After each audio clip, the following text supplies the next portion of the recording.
Ini adalah rudal balistik antar benua yang disimpan oleh Rusia di dalam sumur peluncuran bawah tanah. Apakah kamu tahu langkah-langkah yang harus dilalui untuk meluncurkannya?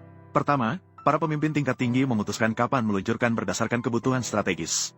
Begitu keputusan peluncuran diambil, perintah tersebut akan dikirim ke pusat kendali peluncuran. Tentu saja perintah ini akan dienkripsi, dan perlu diverifikasi saat peluncuran.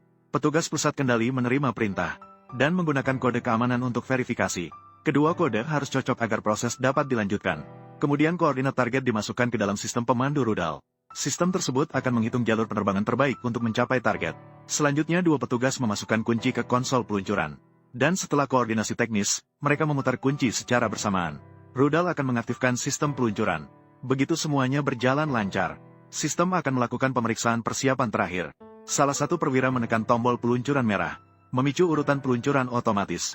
Pada saat ini, mesin gimbal tingkat pertama akan menyala dan rudal terangkat dari platform peluncuran. Pada momen awal penerbangan rudal terbang mengikuti jalur penerbangan yang diprogram menuju tujuan. Menggunakan mesin gimbal untuk mengarahkan putaran mesin tersebut, mengubah arah dorongan, sehingga bisa menyesuaikan lintasan rudal secara tepat dalam 2 menit. Mesin gimbal tahap pertama menyelesaikan misinya dan terpisah di ketinggian 50 km. Pada saat ini, kecepatan rudal telah meningkat tajam hingga 12.250 km per jam.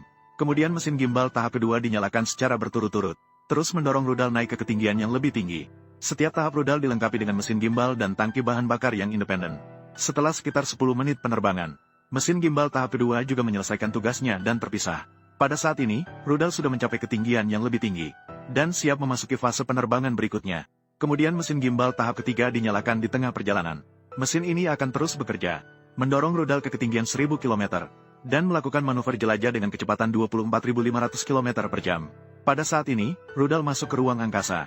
Pendorong gas mulai mengambil alih, melakukan penyesuaian lanjutan secara presisi, memastikan rudal dapat terbang secara akurat mengikuti orbit yang telah ditetapkan. Sekitar 30 menit kemudian, rudal mencapai titik masuk kembali ke atmosfer. Pada saat ini, mesin gimbal tahap ketiga terpisah. Kemudian beberapa kendaraan masuk kembali independen, atau beberapa kendaraan masuk kembali yang dapat ditargetkan disebar. Setiap kendaraan masuk kembali membawa hulu ledak nuklir, sistem pemandu rudal dan pendorong gas. Dengan demikian, rudal dapat menyerang beberapa target secara bersamaan. Ketika kendaraan masuk kembali memasuki atmosfer bumi, mereka akan menggunakan sistem pemandu canggih, melakukan penyesuaian terakhir, untuk memastikan sasaran ditembak dengan akurasi tertinggi. Setelah hulu ledak nuklir mengenai sasaran, akan melepaskan kekuatan destruktif yang besar, membawa konsekuensi yang bencana.